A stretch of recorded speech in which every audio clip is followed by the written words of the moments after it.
we are with another episode of Redneck Brothers. On today's episode, we're going to talk about some things that are controversial.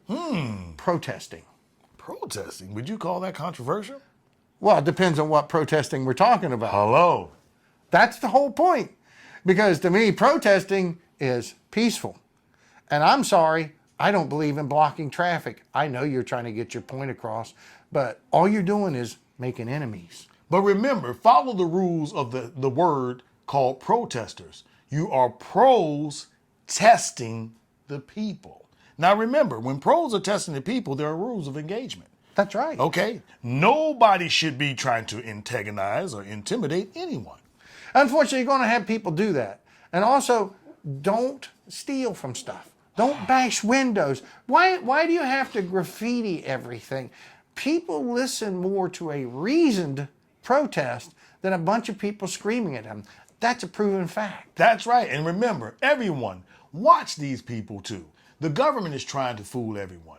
Sometimes when the protests start, it's not actually the people around. They set bricks in certain areas. Just sit them there with no construction going on and say, hey, you all, see these bricks? See those windows? And you know, just like kids, they go crazy. There have been what they call people stuck in there to do things. I can remember the guy with the hat and the umbrella that was smashing the windows. These are things that don't add up. It doesn't make sense. But then you see the other day, I think it was, there was two gun groups that got together on total opposite ends of the spectrum. That's right. No violence, and they got along. That's right. Because when you're on even terms, people have to realize everyone has a right to bear arms, okay? And I can tell you this, you cannot beat a gun with religion. That's right. It won't work. And also remember this, and I've said this 100 times, you only have the rights the man with the gun says you have. And that is a fact. A statement that's a true fact. That's the truth of the truth. It is. And see, gun is a tool. That's right. And we forget that. Just like a hammer. And then you see all these posts, well, if the black people start getting guns, everybody will turn against. No. I would love for everybody to have guns. Correct. Because, yes, people are going to do stupid things with them. But guess what? An armed society is a polite society. Correct. Because when you see a weapon on my side, and I see a weapon on your side, it's easier just to walk past and say, hello, friend. That's right. I don't want none. Ain't gonna you be none. You understand me? I don't want no trouble. And that's how it rolls. But you've made your point. That's right. How long are you going to protest? Seriously. Because, see, if you really looked at the media, not just the media as the TV, everybody talking, you had everybody on your side. That's right. And then you just kept it up and kept it up.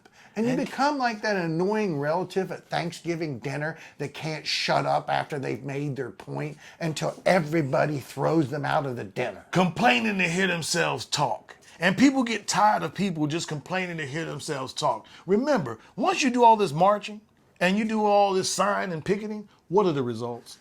Nothing if you don't vote. Because you gotta vote. And it's time to go take your activism to voting. That's right. Quit destroying stuff. Quit giving people opportunities to do bad while you're trying to do good. It's time to move forward. Your point's been made. We all got it. We all agree with it. And you know it. And I got to tell people coming up soon, we want to talk about I can't breathe. Now, I'm a brown individual telling you that when someone's trying to kill you, the last thing you're going to say is I can't breathe. Okay, you're going to see a lot of other curse words and a lot of colorful things. Like, get the hell off of me. Now, when we start talking about Black Lives Matter, I know they matter, okay? And you know what makes my Black Lives matter? If I have a weapon. Very true. Because then you understand my life matters. That's right. I've said it once silently. That's right. Self-defense is one of the foundations. See, everybody talks about first responders. Hello. Let me tell you something. The first responders are sitting right here. Because we would be the people at the scene. That's we right. are the true first responders. That's why we had Minutemen. That's why we were supposed to have guns. That's also why we were supposed to be able to protest peacefully. And you know how pros test peacefully? With communication. You see this? This is how things happen. We are proof in the pudding. That's right. We can come from two ends, opposite ends, Totally opposite ends. and still agree, because the middle is where America really exists. If you get down to it, it's not the extreme right, it's not the extreme left. No. It's right here in the middle where we all are equal and we all get along. So this is another episode of the Redneck Brothers. Follow, share, and subscribe. Tune in every week, same bat channel, same bat place. And you know who we are, the Redneck Brothers.